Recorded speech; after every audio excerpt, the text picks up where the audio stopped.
দেশ বিক্রি করেও এক ফোঁটা পানি আনতে পারেনি আওয়ামী লীগ, অভিযোগ মির্জা ফখরুলের। পানির ন্যায্য হিস্সার দাবিতে তিস্তা পারে জনস্রোত।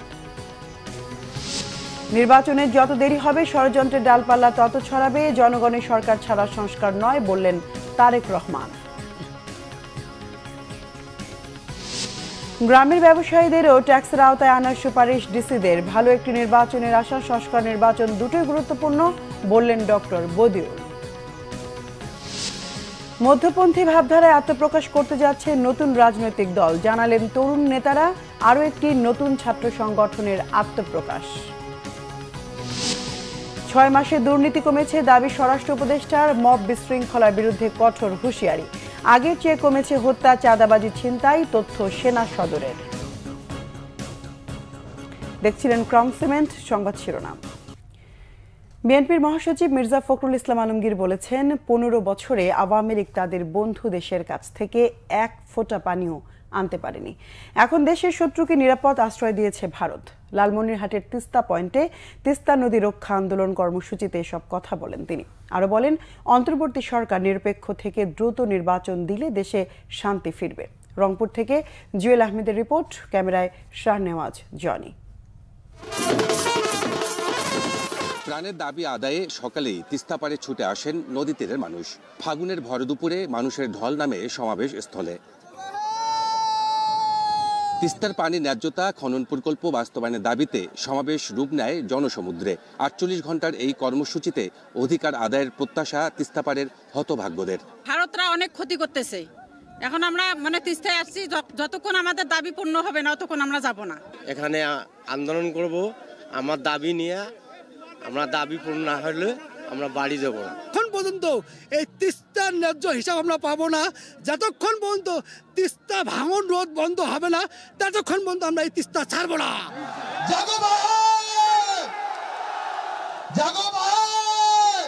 বিকালে কর্মসূচির উদ্বোধন করেন বিএনপি মহাসচিব মির্জা ফখরুল ইসলাম আলমগীর। আওয়ামী লীগ সরকারের সমালোচনা করে তিনি বলেন, ভারত ফ্যাসিস্ট হাসিনার বন্ধু হলেও 15 বছরে এক ফোঁটা পানিও আনতে পারেনি দেশটির কাছ থেকে। আওয়ামী লীগের সরকার আসলো, প্রথম দিকে সবাই ভাবলো যে ভারতের বন্ধু আওয়ামী লীগ, সুতরাং তিস্তার পানি বোধহয় এবার পাই যাবে। ঠিক না? লবডঙ্ক 15 বছরে বাংলাদেশ থেকে বেঁচে দিছে, তিস্তার এক ফোঁটা পানি আনতে পারে নাই। শুধু তিস্তা নয় ভাই, 54টা নদী আছে যেগুলো ভারত থেকে আমাদের দেশে আসছে। সবগুলো নদীর উজানে তারা বাঁধ দিয়ে দিয়েছে। বাঁধ দিয়ে তুলে নিয়ে যায়, পানি তুলে নিয়ে যায়, বিদ্যুৎ উৎপাদন করে। আর আমাদের দেশের মানুষ এখানে ধান ফলাতে পারে না, ফসল ফলাতে পারে না। তারা তাদের জীবন জীবিকা থেকে সম্পূর্ণ বঞ্চিত হয়। দেশে শান্তি বজায় রাখতে নির্বাচিত সরকারের কাছে ক্ষমতা হস্তান্তরের দাবি জানান বিএনপি মহাসচিব। খুব তাড়াতাড়ি নির্বাচনটা দিয়ে জনগণের সরকারের হাতে ক্ষমতা দেন। ভারতকে পরিষ্কার করে বলতে চাই, আগেও বলেছি এখনো বলছি, বাংলাদেশের মানুষের সঙ্গে যে বন্ধুত্ব করতে চান তাহলে আগে তিস্তার পানি দেন, সীমান্তে গুলি করে হত্যা বন্ধ করেন, আর আমাদের সঙ্গে বড় দাদা মতন যে আচরণ সেটা বন্ধ করেন। সমাবেশে বক্তব্য রাখেন বিএনপি নেতা শামসুজ্জামান দুদু সহ বিভিন্ন দলের নেতারা। জেগে উঠতে হবে। শহীদ জিয়ার বাংলাকে যারা শ্মশান করতে চায়, বেগম জিয়ার বাংলাকে যারা শ্মশান করতে চায়, তারেক রহমানের বাংলাকে যারা শ্মশান করতে চায়, তাদের সঙ্গে আমাদের কোনো আপোষ নাই, হতে পারে না, পারে না, পারে না। তিস্তার 115 কিলোমিটার জুড়ে টানা কর্মসূচিতে সেমিনার, সাংস্কৃতিক অনুষ্ঠান সহ ছিল নানা আয়োজন। কর্মসূচিতে তিস্তার স্পন্দন জেগেছে বলে দাবি আয়োজকদের। সব শ্রেণীর পেশার মানুষ, সব মানুষ এখানে এক কাতারে জমায়েত হয়েছে। এখানে স্কুল, কলেজ, মাদ্রাসা, শিক্ষক, পেশাজীবী সবাই জড়িত হয়ে গেছে আন্দোলনে। রংপুর, নীলফামারী, লালমনিরহাট, কুড়িগ্রাম ও গাইবান্ধার 11টি পয়েন্টে কর্মসূচিতে অংশ নেন বিএনপির কেন্দ্রীয় নেতারা। মঙ্গলবার রাতে সমাপনীতে যুক্ত হবেন বিএনপির ভারপ্রাপ্ত চেয়ারম্যান তারেক রহমান। জুয়েল আহমেদ, বাংলা ভিশন, লালমনিরহাট। এদিকে তিস্তা নদী রক্ষায় সমাবেশ চলছে নীলফামারী, লালমনিরহাট, কুড়িগ্রাম ও গাইবান্ধায়। তিস্তা নদী রক্ষা আন্দোলনের নামে একটি সংগঠনের আহ্বানে উত্তরাঞ্চলের 5 জেলার 11টি পয়েন্টে অবস্থান কর্মসূচি চলছে। তিস্তা ব্যারেজের নীলফামারীর ডালিয়া পয়েন্টের হেলিপ্যাড মাঠে অবস্থান করছে হাজারো মানুষ। সকাল থেকে জেলার বিভিন্ন স্থান থেকে ব্যানার, ফেস্টুন সহ মিছিল নিয়ে যোগ দেন তারা। কুড়িগ্রামের রাজারহাট উপজেলার ঘড়িয়ালডাঙ্গা ইউনিয়নের তিস্তা তীরবর্তী বুড়িরহাটে সভায় স্থানীয় নেতারা বক্তব্য রাখেন। প্রধান অতিথির বক্তব্য রাখেন বিএনপি চেয়ারপারসনের উপদেষ্টা অ্যাডভোকেট মোয়াজ্জেম হোসেন আলাল। উপস্থিত ছিলেন বিএনপির সদস্য সচিব সোহেল হোসনাইন কায়কোবাদ, জেলা বিএনপি সিনিয়র যুগ্ম আহ্বায়ক অধ্যাপক শফিকুল ইসলাম বেবি সহ অন্যান্যরা। তিস্তা ব্যারেজ এলাকার নদীর চরে এই সমাবেশে পাটগ্রাম ও হাতীবান্ধা উপজেলার হাজারো মানুষ অংশ নেয়। নেতৃত্ব দেন বিএনপির জাতীয় নির্বাহী কমিটির সদস্য ব্যারিস্টার হাসান রাজীব প্রধান। বিএনপির ভারপ্রাপ্ত চেয়ারম্যান তারেক রহমান বলেছেন, নির্বাচনের যত বেশি দেরি হবে ষড়যন্ত্রের ডালপালা তত ছড়াবে। পালিয়ে যাওয়ার শক্তি তাদের, অবৈধ সম্পদ ষড়যন্ত্রে ব্যয়ের শঙ্কাও জানান তিনি। তারেক রহমান বলেন, জনগণের প্রত্যক্ষ ভোটে নির্বাচিত প্রতিনিধি ছাড়া কোনো সংস্কারই পূর্ণ বাস্তবায়ন সম্ভব নয়। রিপোর্ট করছেন সিকান্দার রেমান। আমাদের কাছে 24-এর ছাত্র জনতার গণ আন্দোলনে পেশাগত দায়িত্ব পালনের সময় বিভিন্ন গণমাধ্যমে কর্মরত আহত ফটো সাংবাদিক এবং তাদের পরিবারের সাথে মত বিনিময় করেছেন বিএনপির ভারপ্রাপ্ত চেয়ারম্যান তারেক রহমান। রাজধানীর খামারবাড়ি কৃষিবিদ মিলনায়তনে আমরা বিএনপি পরিবার এই কর্মসূচি বাস্তবায়ন করে। এ সময় রাষ্ট্র সংস্কার নিয়ে কথা বলেন বিএনপির ভারপ্রাপ্ত চেয়ারম্যান তারেক রহমান। যে যতক্ষণ পর্যন্ত জনগণের ডাইরেক্ট রিপ্রেজেন্টেটিভ দেশ পরিচালনার দায়িত্ব না পাবে, তাদের হাতে দেশ পরিচালনার দায়িত্ব না আসবে, ততক্ষণ পর্যন্ত কোনোভাবেই কোনো সংস্কারের পূর্ণ বাস্তবায়ন করা সম্ভব নয়। কারণ যাদের সাথে জনগণের সরাসরি সম্পৃক্ততা আছে, তারাই একমাত্র জনগণের কথা তুলে ধরতে পারবে, তারাই একমাত্র জনগণের আকাঙ্ক্ষা অনুযায়ী সামগ্রিকভাবে দেশকে সেদিকে পরিচালনা করতে সক্ষম হবেন। কেন দ্রুততম সময়ে নির্বাচন জরুরি তার ব্যাখ্যা দেন বিএনপির ভারপ্রাপ্ত চেয়ারম্যান। যত দেরি হবে নির্বাচনের, তত বেশি কিন্তু বিভিন্ন ষড়যন্ত্রের ডালপালা বাড়তে থাকবে। বিভিন্নভাবে সমাজের মধ্যে বিভিন্নভাবে কথাবার্তা, এখনই বিভিন্ন রকম কথাবার্তা আস্তে আস্তে ছড়াচ্ছে যে যারা পালিয়ে গিয়েছে এই দেশ থেকে, তারা এই দেশের মানুষের বিপুল পরিমাণ সম্পদ লুট করে নিয়ে গেছে। অবশ্যই তারা সেই সম্পদগুলি সেই ষড়যন্ত্রের পিছনে ব্যয় করবে। জনগণের ক্ষমতায়নের জন্য নির্বাচন, সেই নির্বাচনের পথে সব বাধা দূর করতে দেশপ্রেমিক জনগণের ঐক্যের বিকল্প নেই বলে মনে করছেন বিএনপি নেতারা। জাতীয়তাবাদী শক্তিকে কখনোই বিদেশিরা পছন্দ করতে চায় না, এই বিষয়টি আমাদের মনে রাখতে হবে। যারা দেশের পক্ষে কথা বলে, যারা দেশের মানুষের পক্ষে কথা বলে, অধিকাংশ বিদেশিদের হয়তো তাদেরকে পছন্দ করার কোনো কারণ নেই। সিকান্দার রেমান, বাংলা ভিশন, ঢাকা। ভিক্ষা নয়, শর্ত মেনে দাতাদের কাছ থেকে টাকা আনা হয় বলেছেন অর্থ উপদেষ্টা সালেউদ্দিন আহমেদ। তবে শর্তের বিষয়টিও নিজেদের মতো মানা হয় জানিয়ে বলেন, ভ্যাট ট্যাক্সের বোঝা না চাপিয়ে রাজস্ব আদায়ে আওতা বাড়ানো হবে। এদিকে ভালো বা খারাপ যে কোনো নির্বাচন প্রশাসনের হাত দিয়েই হয় মন্তব্য করে উপদেষ্টা আলী ইমাম মজুমদার আশা করছেন প্রশাসন এবার একটি ভালো নির্বাচন করবে। জেলা প্রশাসক সম্মেলনের দ্বিতীয় দিন মতবিনিময় শেষে সব কথা জানান তারা। রিপোর্ট রিশান নসরুল্লাহর। ছাত্র জনতার গণ অভ্যুত্থানের পর পরিবর্তিত বাংলাদেশের অন্তর্বর্তী সরকারের মেয়াদে প্রথম জেলা প্রশাসক সম্মেলনের দ্বিতীয় দিনে গুরুত্ব পায় দেশের চলমান পরিস্থিতি, অর্থনীতি ও আগামী জাতীয় নির্বাচন। মাঠ প্রশাসন কর্মকর্তাদের সাথে মতবিনিময় করেন অর্থ উপদেষ্টা সালেউদ্দিন আহমেদ। জানান, চিকিৎসক ও পল্লী ব্যবসায়ীদের করের আওতায় আনতে কর্মকর্তাদের নির্দেশ দেওয়া হয়েছে। বিদেশি ঋণ প্রসঙ্গে বলেন, অর্থ পাবার বিষয়টি জুনের বোর্ড সভায় সিদ্ধান্ত হবে। আইএমএফ এর নেগোসিয়েশনটা হয়েছে এবং ওরা একটা বোর্ড, আমরা বলেছি যে আমাদের কিছু কিছু কাজ আছে, আমরা তারা করছেন। আমি একটা জিনিস বলি, আমরা ভাবছি যে আমরা একটা ভিক্ষা করে দিয়ে আসছি সব টাকা পয়সা। আমরা কিন্তু এই যে বললাম অনেক কিছু কন্ডিশন মেনে টেনে এবং আমাদের নিজস্ব তাগিদে, এবং আমরা কিছু কিছু শর্ত আছে যা বললেই আমরা পালন করবো, তা না। আমরা বলছি আমরা আমাদের মতো করে করব। আর এখন একটা জিনিস বলে রাখি, আমাদের কিন্তু সামষ্টিক অর্থনীতির অবস্থা মোটামুটি ভালো। মার্চ একটা না, আমরা বলছি যে আমরা একটু অপেক্ষা করব, একসাথে হয়তো দুইটা রিভিউ একসাথে করতে জুড়ে স্যার। হ্যাঁ জুড়ে একসাথে হলে আমরা দুটো একসাথে কম্বাইন, যে অনেক ব্যবসায়ীরা অনেক আর্ন করে, তখন এনবিআর বলছে এখন কিন্তু ওখানে স্পেশাল ড্রাইভ দেওয়া হচ্ছে। ওরা আমরা দেখেছি আর্ন করে, কিন্তু ওরা তো ডিসির তো ওই টার্মস অফ রেফারেন্স না, ওখানে ট্যাক্স দেয়। ডিসির আইডেন্টিফাই করতে পারে, একটা বড় ডিটেল শপে দেখেন না, যে কোনো থানা হেডকোয়ার্টার বড় বড় দোকানগুলো আছে, সেগুলো কিন্তু তারা এখন একটু ট্যাক্স নেট, কারণ আমার ট্যাক্স নেট না বাড়ালে কিন্তু আমি এমনি তো আপনারা বোধহয় ভ্যাট কমান, তারপর ট্যাক্স কমান, এইগুলোতে আমরা চেষ্টা করছি ওটাকে সহনীয় পর্যায়ে রেখে যাতে নেটটা বাড়ানো হয়, রেটটা না বাড়িয়ে যাতে আমার নেটটা বাড়ে, এটা আমরা দেখি এই বাজেট আমরা চেষ্টা করি। এর আগে প্রথম সেশনে অংশ নেন খাদ্য ও দুর্যোগ ব্যবস্থাপনা বিষয়ক উপদেষ্টা আলী ইমাম মজুমদার। তিনি বলেন, রমজানকে সামনে রেখে মার্চ এপ্রিলে 3 লাখ টন চাল দেওয়া হবে খাদ্যবান্ধব কর্মসূচির মাধ্যমে। কথা বলেন নির্বাচন প্রসঙ্গেও। এই দেশের যে কয়টা গ্রহণযোগ্য নির্বাচন বলে পরিচিত, এই কটাও কিন্তু আপনার এই প্রশাসন করেছে। যে কটা বিতর্কিত এবং অত্যন্ত ঘৃণিত নির্বাচন বলে, এগুলো তাদের মাধ্যমে করানো হয়েছে। সুতরাং তাদেরকে যেভাবে আপনারা ইউজ করতে চান সেভাবে ইউজ হবে। আমি আশা করব, আমি নিজে তত্ত্বাবধায়ক সরকার, অন্তর্বর্তীকালীন সরকারের একটা অংশ, সেই হিসেবে আমি মনে করি তাদেরকে ভালো কাজে আমরা ব্যবহার করবো, আমি ভালো ফল পাবো।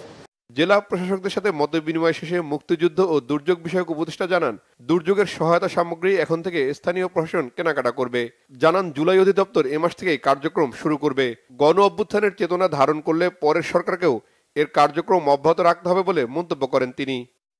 ডিসিরা অভিযোগ করেছেন যে বিভিন্ন জায়গায় ভুয়া মুক্তিযোদ্ধা, যেটা বলে অনেক মুক্তিযোদ্ধা না হয়েও যারা মুক্তিযোদ্ধা হয়ে আসছে, প্রত্যেকটা জেলায় জেলায় এই স্কুটনির মাধ্যমে আমরা ভুয়া মুক্তিযোদ্ধাদেরকে শনাক্ত করার চেষ্টা করব এবং সেই নিরিখে যাদেরকে আমরা শনাক্ত করতে পারবো তাদেরকে আইনের আওতায় নিয়ে আসবো। জুলাই অধিদপ্তর একেবারেই শেষ পর্যায়ে, এই সপ্তাহে অধিদপ্তর, আমার মনে হয় এটা শেষ হয়ে যাবে, অধিদপ্তর হয়ে যাবে। অধিদপ্তর হওয়ার নিরিখে একটা নীতিমালাও হয়েছে। আমরা তো এটা সরকারিভাবে অধিদপ্তর করা হয়েছে। এর পরবর্তী সিদ্ধান্ত যারা আসবেন পরবর্তী নির্বাচিত হয়ে, তারাও তো জুলাই অভ্যুত্থানের চেতনা নিয়েই আসবেন। আমরা আশা করছি যে এইটা তারাও রক্ষা করবেন, কারণ এরাও তো দেশ এবং জাতিকে এই মুক্তির জন্য, আমাদের বৈষম্য থেকে মুক্তির জন্য উৎসর্গ করেছে। সম্মেলনের দ্বিতীয় দিনে বিভিন্ন প্রস্তাবনা নিয়ে জেলা প্রশাসকদের সাথে মতবিনিময় করেন শিল্প, গণপূর্ত ও বাণিজ্য মন্ত্রণালয়ের কর্মকর্তারা। রিশান নাসরুল্লাহ, বাংলাভিশন, ঢাকা। নির্বাচন ব্যবস্থা সংস্কার কমিশনের প্রধান ডক্টর বদিউল আলম মজুমদার বলেছেন, সংস্কার ও নির্বাচন দুটোই গুরুত্বপূর্ণ। গ্রহণযোগ্য নির্বাচনের জন্য সংস্কারের বিকল্প নেই।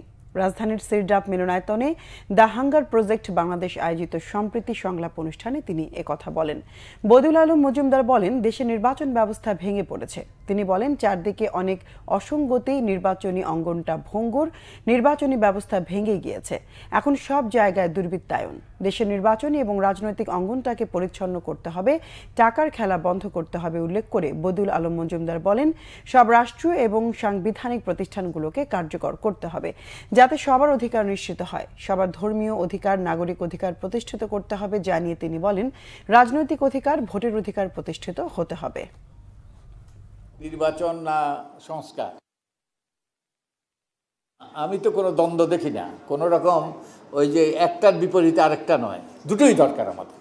আমাদের নির্বাচন হইতে হবে, আমাদের সংস্কার হইতে হবে। আমাদের নির্বাচনটা সুষ্ঠু হইতে হবে, নিরপেক্ষ হইতে হবে, গ্রহণযোগ্য হইতে হবে এবং সবার ভোটাধিকার নিশ্চিত করতে হবে। এবং সেই জন্যই সংস্কার দরকার, কারণ যেই পদ্ধতি প্রক্রিয়া বেরিয়ে গিয়েছে এটাকে জোড়া লাগাইতে হবে।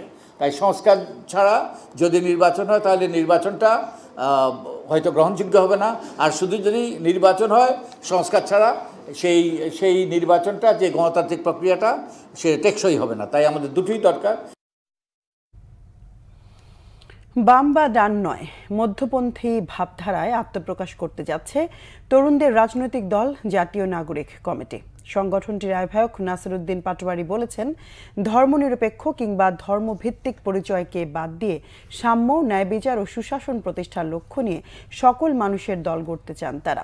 সংগঠনটির মুখপাত্র সামান্তা শারমিন বলেন, দায় ও দরদের রাজনীতি হবে দলটির প্রধান লক্ষ্য। মহিবুল্লাহ মুহিবের রিপোর্টে বিস্তারিত। চব্বিশের গণঅভ্যুত্থানে নেতৃত্ব দেয়া ছাত্রদের একাংশের নেতৃত্বে গত ৮ সেপ্টেম্বর কেন্দ্রীয় শহীদ মিনার থেকে আত্মপ্রকাশ করে জাতীয় নাগরিক কমিটি। এটি যে পরবর্তীতে রাজনৈতিক দলে রূপ নিতে যাচ্ছে তার আভাস ছিল সেদিনই। ফেব্রুয়ারির তৃতীয় সপ্তাহে আনুষ্ঠানিকভাবে রাজনৈতিক দল হিসেবে আত্মপ্রকাশের ঘোষণা দেন জাতীয় নাগরিক কমিটির নেতারা। গতানুগতিক ধারার বাইরে এসে কেমন হতে যাচ্ছে নতুন দল? সংগঠনটির নেতারা বলছেন, তারুণ্য নির্ভর এই দলটি হবে দেশের প্রচলিত রাজনৈতিক দলগুলোর চেয়ে সম্পূর্ণ আলাদা। একটি মধ্যপন্থী দল বাংলাদেশে নিয়ে আসতে চাচ্ছি, যে মধ্যপন্থী দল একটি বিগ টেন পার্টি বা বিগ আমব্রেলার পার্টি, যেখানে সব ধরনের মানুষই থাকবে, যাদের এই বাংলাদেশের জন্য তারা কাজ করবে। আমরা কোনো আদর্শিক বাইনারির মধ্যে যাব না। আমরা দুটো শব্দ বলে থাকি, দায় ও দরদের রাজনীতি। এই জনগণ বা জনপদের মানুষের প্রতি আমাদের দায় আছে, দরদ আছে। আমরা সে ব্রিটিশ শাসন থেকে হলো হিন্দু মুসলিম অথবা ডান বাম, এই যে একটা বাইনারি জিনিসটা দাঁড় করিয়ে রাখা হয়েছে বাংলাদেশের মানুষের মধ্যে, এবং মনস্তাত্ত্বিক জায়গা থেকে আমরা এটাতে এখনো বদ্ধ হয়ে আছি। ফলত এই ২৪-এর যে গণ অভ্যুত্থান কোনো পরিচয় ছাড়া কিন্তু মানুষ অভ্যুত্থানে এসেছিল। যে দফা দাবিটা ছিল ফেসিবাদী ব্যবস্থার বিলোপ এবং একটি নতুন রাজনৈতিক বন্দোবস্ত, এই লক্ষ্যে কিন্তু আমরা সবাই ঐক্যবদ্ধভাবে রাজনৈতিক দলটাতে কাজ করব। যে রাজনৈতিক দলগুলোর আদর্শগত অভ্যাস এবং আদর্শগত স্ট্যান্ড ভিত্তি আসলে বাংলাদেশের রাজনৈতিক যে পরিমণ্ডল সেটাকে যথেষ্টই ক্ষতিগ্রস্ত করেছে। বাংলাদেশে নানান ধরনের আদর্শের জায়গা হবে, নানান ধরনের মতাদর্শ এবং মতাদর্শিক পার্থক্য যাদের থাকবে তাদেরও জায়গা হবে, ধর্মভিত্তিক পার্থক্য এবং ধর্মভিত্তিক যে জীবন ধারণ, সব ধরনের ধর্মের জায়গা হবে এখানে। কারা থাকছেন দলটির শীর্ষ পদে এখনই জানাতে চান না জাতীয় নাগরিক কমিটির নেতারা। বলছেন, তরুণদের প্রাধান্য থাকলেও দলে থাকবেন অভিজ্ঞরাও। এই রাজনৈতিক যাত্রায় ৭১-এর মুক্তিযুদ্ধ এবং ২৪-এর জুলাই অভ্যুত্থানের পক্ষের দলগুলোকে পাশে পাওয়ার প্রত্যাশা তাদের। আমরা বলে থাকি যে ৭১-এর যে মানুষের মুক্তির যে লড়াইটা ছিল সেটা ৭২ সাল থেকে সেটাকে বাধাগ্রস্ত করা হয়েছিল। আমরা ২৪-এ এসে সেই ৭১-এর যে লড়াইটা ছিল গণমানুষের মুক্তির লড়াই, সেটাকে আমরা আরও বেশি উদ্ভাসিত করেছি সবার সামনে। ফলত এখানে ২৪ এবং ৭১-এ যারা বাইনারি সৃষ্টি করার চেষ্টা করতেছে বা করার প্রশ্নগুলো তুলছে, আমরা ওই জায়গা থেকে বলি যে এরকম কোনো সংশয় বা দ্বিধা থাকা উচিত না। বরঞ্চ আমরা বলি ৪৭ সাল, ৭১, ৯০, ২৪ একই ধারাবাহিক লড়াইয়ের অংশ, এবং সে ৭১-এর যে সাম্য মানবিক মর্যাদা এবং ন্যায় বিচার, সেই লড়াইটার রিক্লেমেশন যে প্রজেক্ট, সেটাই ২৪-এ এসেছে আমাদের সবার সামনে। রাজনৈতিক দল যারা এখন আসছেন তারাও আসলে রাজনৈতিক দলের জায়গা থেকে এই বিচার এবং সংস্কারের প্রশ্নটাকেই প্রাধান্য করবেন, কিন্তু নির্বাচনের প্রসঙ্গ অবশ্যই এখন এটা প্রাসঙ্গিক থাকবে, কিন্তু বিচার এবং সংস্কারের সাথে কোনোভাবে এটাকে কনফ্লিক্টিং অবস্থায় বা মুখোমুখি অবস্থানে নেওয়া যাবে না। তো আমরা মনে করি যে নির্বাচনের যে প্রসঙ্গ, আমরা মনে করি যে এই বিচার সংস্কার এই কাজগুলো করতে থাকলেই আমরা দেখতে পাবো যে গণপরিষদ নির্বাচন কি পরিমাণে জরুরি হয়ে ওঠে। আগামী ডিসেম্বরে জাতীয় নির্বাচনের সম্ভাব্য সময় জানিয়েছেন অন্তর্বর্তী সরকারের প্রধান উপদেষ্টা। সেই হিসেবে দ্রুতই নির্বাচনে লড়তে হবে জাতীয় নাগরিক কমিটিকে। নির্বাচনে কতগুলো আসনে প্রার্থিতা দেওয়া হবে তা এখনই স্পষ্ট করতে পারছেন না এই সংগঠনটির নেতারা। মুহিবুল্লাহ মুহিব, বাংলা ভিশন, ঢাকা। দলের পর এবার বৈষম্য বিরোধী ছাত্র আন্দোলনের উদ্যোগে আসছে নতুন ছাত্র সংগঠন। এটি হবে মধ্যপন্থী, আদর্শিক রাজনীতির বাইরে গিয়ে অন্তর্ভুক্তিমূলক ছাত্র রাজনীতির বিষয়টি নিশ্চিত করবে। বিকেলে ঢাকা বিশ্ববিদ্যালয়ের মধুর ক্যান্টিনে বৈষম্য বিরোধী ছাত্র আন্দোলনের সমন্বয়ক আবু বাকের মজুমদার জানান, শিক্ষার্থীদের অধিকার আদায়কে প্রাধান্য দিয়ে সংগঠনটি তাদের কার্যক্রম শুরু করবে। ৫২ ভাষা আন্দোলন, ৬৬, ৬৯-এর আকাঙ্ক্ষার প্রতিফলন থাকবে নতুন রাজনৈতিক দলে। সমন্বয়ক বাকের জানান, লেজুর বৃত্তি রাজনীতি করবেন না তারা, ইন্টারনাল চাঁদা দিয়ে পরিচালিত হবে সংগঠনটি। আগামীকাল পর্যন্ত নতুন ছাত্র সংগঠনের বিষয়ে জনমত জরিপ ও সদস্য সংগ্রহ চলবে অনলাইন অফলাইনে। স্বাধীনতার ইতিহাসকে স্বীকার করে এবং ৪৭, ৫২, ৬২, ৬৬, ৬৮, ৬৯, ৭১, ৯০ এবং ২৪-এর সকল গণ আন্দোলন এবং ছাত্র জনতার সংগ্রামী চেতনা থেকে ভিত্তি করে ছাত্র রাজনীতি আমরা সক্রিয় করব। জনমত জরিপ চলছে, জনমত জরিপের ভিত্তিতে আমাদের অগ্রগতি সাপেক্ষে আমরা এই সিদ্ধান্তটি নিব। এবং দ্বিতীয়ত যে প্রশ্নটি করেছেন যে দলের নাম কি হতে পারে, এটি নিয়েও আমরা আসলে সাধারণ শিক্ষার্থীদের কাছ থেকে মতামত চাই, এবং সেই সাথে সাথে আমরাও আসলে চিন্তা করছি যে দলের নাম কি হতে পারে। এই বিষয়ে এখনো আমরা কোনো চূড়ান্ত সিদ্ধান্ত নেইনি। অন্তর্বর্তী সরকারের 6 মাসে দুর্নীতি আগের চেয়ে কমেছে দাবি স্বরাষ্ট্র উপদেষ্টা অবসরপ্রাপ্ত লেফটেন্যান্ট জেনারেল জাহাঙ্গীর আলম চৌধুরীর। মব বিশৃঙ্খলার বিরুদ্ধে কঠোর ব্যবস্থার হুঁশিয়ারিও দিয়েছেন তিনি। জানান, মিয়ানমার আর বাংলাদেশ সীমান্তে কঠোর অবস্থানে রয়েছে বিজিবি, কোস্টগার্ড। কোস্টগার্ডের মহাপরিচালক রিয়ার অ্যাডমিরাল মোহাম্মদ জিয়াউল হক বলেন, স্বল্প লোকবল নিয়ে ও সমুদ্রের সম্পদ রক্ষায় সর্বোচ্চ চেষ্টা করছে কোস্টগার্ড। বিস্তারিত এস এম ফয়েজের রিপোর্টে। ৩০তম প্রতিষ্ঠা বার্ষিকীতে রাজধানীর আগারগাঁয়ে বাংলাদেশ কোস্ট গার্ডের সালাম নেন স্বরাষ্ট্র উপদেষ্টা জাহাঙ্গীর আলম চৌধুরী। বীরত্বপূর্ণ ও সেবামূলক কাজের স্বীকৃতি হিসেবে 4 ক্যাটাগরিতে কোস্ট গার্ডের 40 সদস্যকে দেওয়া হয় পদক। দেশের উপকূলীয় এলাকায় নিরাপত্তায় এই বাহিনীর কাজের প্রশংসা করে স্বরাষ্ট্র উপদেষ্টা বলেন, একবিংশ শতাব্দীর চ্যালেঞ্জ মোকাবেলায় স্মার্ট বাহিনী হিসাবে কোস্ট গার্ডকে গড়ে তোলা হচ্ছে। সেই সাথে সমুদ্র সম্পদ আহরণের দায়িত্বের কথাও স্মরণ করে দেন তিনি।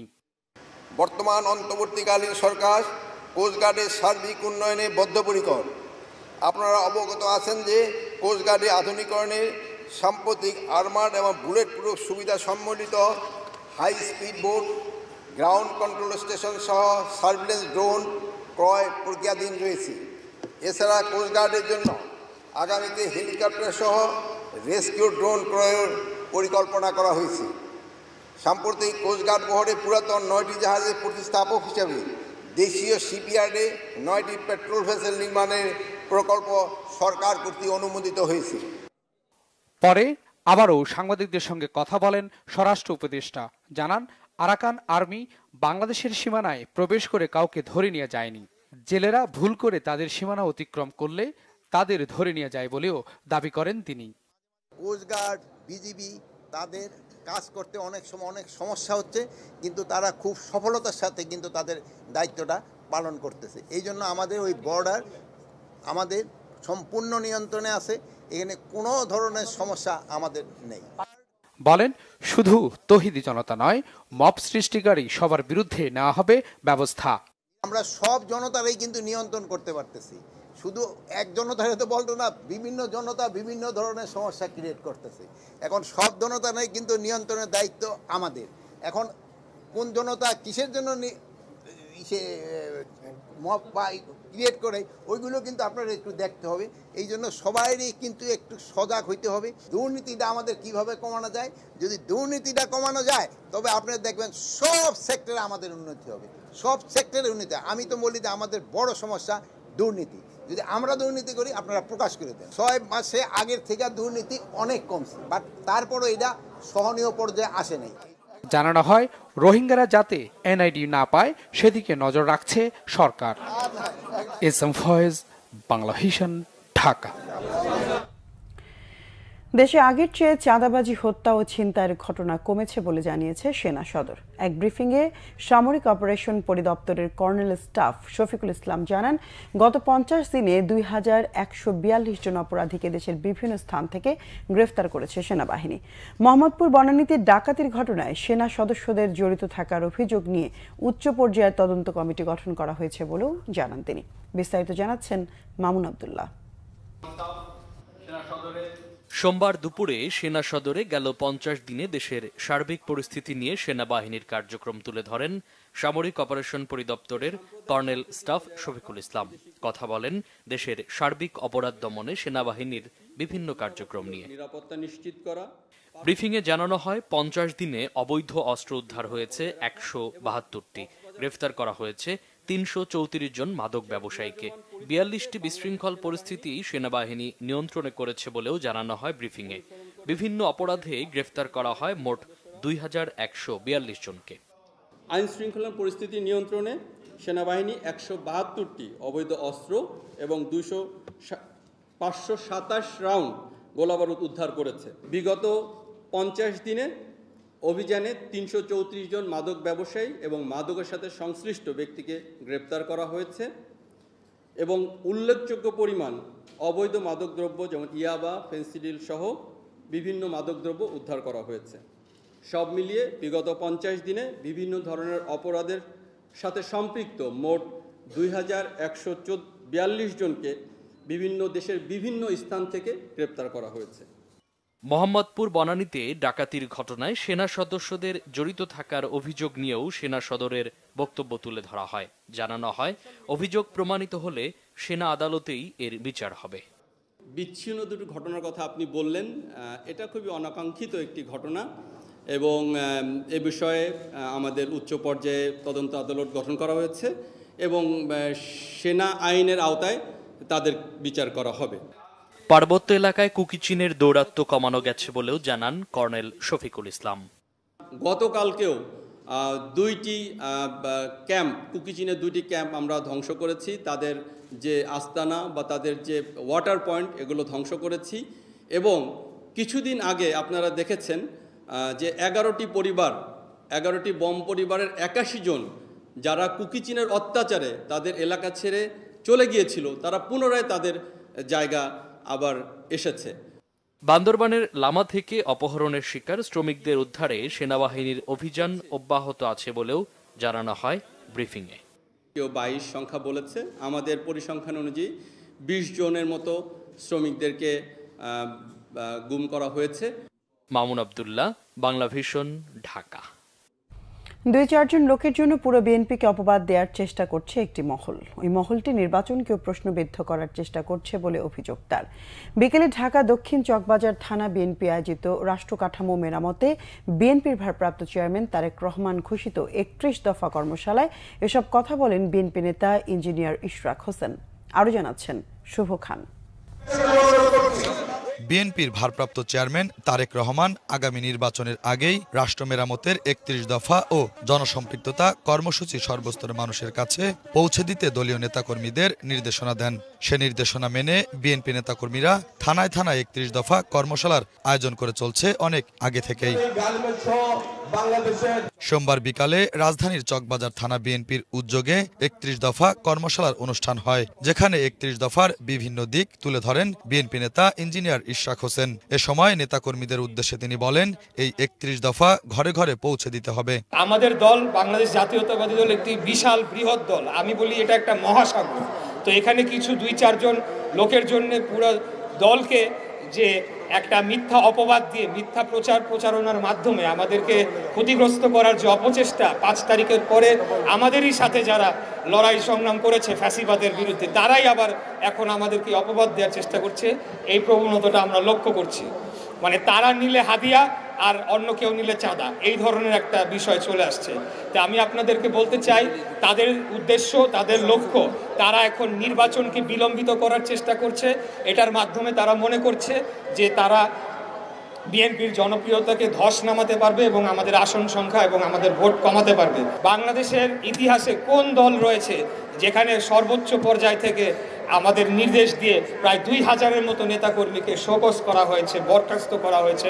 31 দফা নিয়ে আলোচনা করেন বিএনপির মহানগরের নেতারাও। আধুনিক রাষ্ট্র মেরামতের যেই সনদ, অত্যন্ত গুরুত্বপূর্ণ সনদ, কিভাবে আগামী দিনে রাষ্ট্র পরিচালিত হবে সেই বিষয়ে প্রত্যেকটি পাড়া মহল্লায় ঘরে ঘরে সকলকে শিক্ষা দিবেন। এর জন্য প্রয়োজনে থানায় থানায় ওয়ার্ডে ওয়ার্ডে ছোট ছোট আকারে কর্মশালা হবে। সেখানে স্বল্প সংখ্যক মানুষ হলেও তাদেরকে আপনার শিক্ষা দেবেন। বিএনপি ক্ষমতায় আসলে 31 দফার ভিত্তিতে দেশ গঠন করা হবে বলেও মন্তব্য করেন বিএনপির নেতারা। Shuvo Khan, Bangla vision, Dhaka. July August গণঅভ্যুত্থানে রাজধানীর উত্তরায় সংঘটিত মানবতা বিরোধী অপরাধের মামলায় ঢাকা উত্তর সিটি কর্পোরেশনের সাবেক মেয়র আতিকুল ইসলামকে গ্রেফতার দেখিয়ে কারাগারে পাঠিয়েছে আন্তর্জাতিক অপরাধ ট্রাইব্যুনাল। একই অভিযোগে উত্তরা ও গাজীপুরের আরও 5 আওয়ামী লীগ নেতাকেও গ্রেফতার দেখিয়ে কারাগারে পাঠানো হয়েছে। সেই সাথে 9 মার্চের মধ্যে তদন্ত প্রতিবেদন জমা দেবার নির্দেশ দিয়েছে ট্রাইব্যুনাল। আহমেদ সরওয়ারের রিপোর্ট। মানবতা বিরোধী অপরাধের অভিযোগে হাজির করার নির্দেশ অনুসারে সোমবার বেলা 12:30টার দিকে ট্রাইব্যুনালে হাজির করা হয় ঢাকা উত্তর সিটি কর্পোরেশনের সাবেক মেয়র আতিকুল ইসলামকে। এর আগে সকালেই কেরানীগঞ্জ কেন্দ্রীয় কারাগার ও কাশিমপুর কারাগার থেকে 2টি প্রিজন ভ্যানে করে আরও 5 আসামিকে হাজির করা হয় ট্রাইব্যুনালে। সাবেক মেয়র আতিককে হাজির করার পর বিচারপতি গোলাম মর্তুজা মজুমদারের নেতৃত্বাধীন 3 সদস্যের আন্তর্জাতিক অপরাধ ট্রাইব্যুনাল মেয়র আতিক সহ 6 জনকেই কারাগারে পাঠানোর নির্দেশ দেন। মিসকেস নাম্বার 4-25-এ জনাব আতিকুল ইসলাম, জনাব শাহিনুর মিয়া, জনাব মনোয়ারুল ইসলাম চৌধুরীর রবিন, আবদুল্লাহ আল মামুন মণ্ডল, দেলওয়ার হোসেন রুবেল এবং ইঞ্জিনিয়ার বশির উদ্দিন সাহেবকে পিডাব্লিউ মনে অন্য মামলায় তারা জেল হাজতে ছিল, তাদেরকে ট্রাইব্যুনালে হাজির করা হয়েছে এবং তাদেরকে এই মামলায় শোন অ্যারেস্ট দেখিয়ে কারাগারে প্রেরণের নির্দেশ দিয়েছেন ট্রাইব্যুনাল। এই মামলার তদন্ত রিপোর্ট দাখিলের জন্য পরবর্তী দিন ধার্য আছে 9 মার্চ। তবে তদন্তের আগে সুনির্দিষ্ট করে অভিযোগের কথা জানাতে চাননি প্রসিকিউশন। ওনার পার্টিকুলার ইনসিডেন্টে কে কিভাবে কি ভূমিকায় অবতীর্ণ হয়েছেন সেই ধরনের কোনো বক্তব্য আমরা আপনাদেরকে দেব না। এটা ম্যাটার অফ ইনভেস্টিগেশন রিপোর্ট আসবে, তারপরে আমরা যখন ফর্মাল চার্জ দাখিল করব তখন দিব।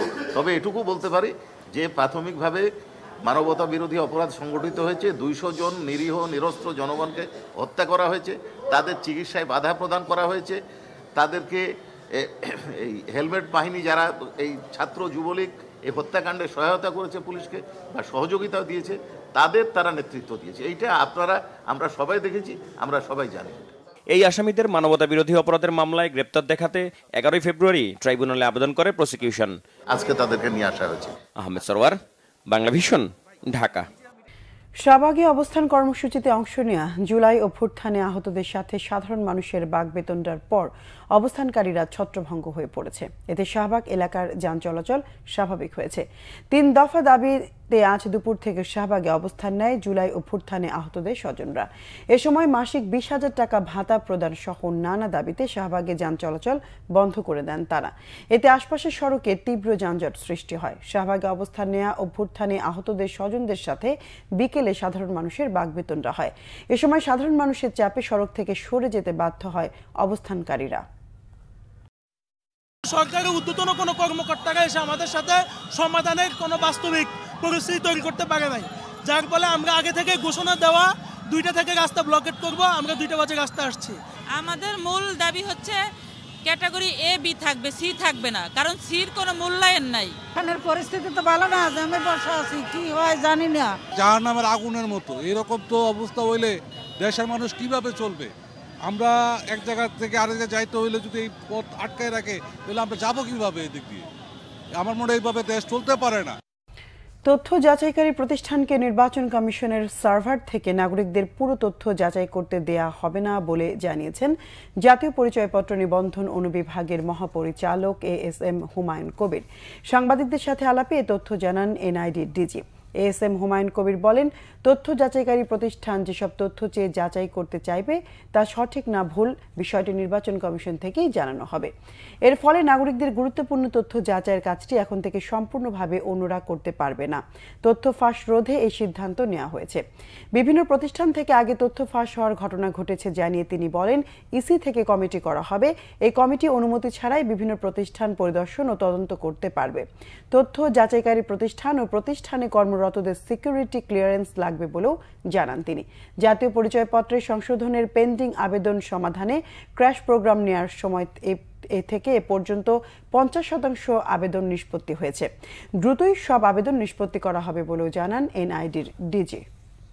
সংবাদ শেষ করব ক্রাউন সিমেন্ট শিরোনামগুলো আরেকবার জানি। দেশ বিক্রি করেও 1 ফোঁটা পানি আনতে পারেনি আওয়ামী লীগ, অভিযোগ মির্জা ফখরুলের। পানির ন্যায্য হিস্সার দাবিতে তিস্তা পারে জনস্রোত। নির্বাচনের যত দেরি হবে ষড়যন্ত্রের ডালপাল্লা তত ছড়াবে, জনগণের সরকার ছাড়া সংস্কার নয় বললেন তারেক রহমান। গ্রামের ব্যবসায়ীদেরও ট্যাক্সের আওতায় আনার সুপারিশ ডিসিদের। ভালো একটি নির্বাচনের আশা, সংস্কার নির্বাচন দুটোই গুরুত্বপূর্ণ বললেন ডক্টর বদিউল। মধ্যপন্থী ভাবধারায় আত্মপ্রকাশ করতে যাচ্ছে নতুন রাজনৈতিক দল, জানালেন তরুণ নেতারা। আরও একটি নতুন ছাত্র সংগঠনের আত্মপ্রকাশ। 6 মাসে দুর্নীতি কমেছে দাবি স্বরাষ্ট্র উপদেষ্টার। মব বিশৃঙ্খলার বিরুদ্ধে কঠোর হুঁশিয়ারি। আগের চেয়ে কমেছে হত্যা, চাঁদাবাজি, ছিনতাই, তথ্য সেনা সদরের।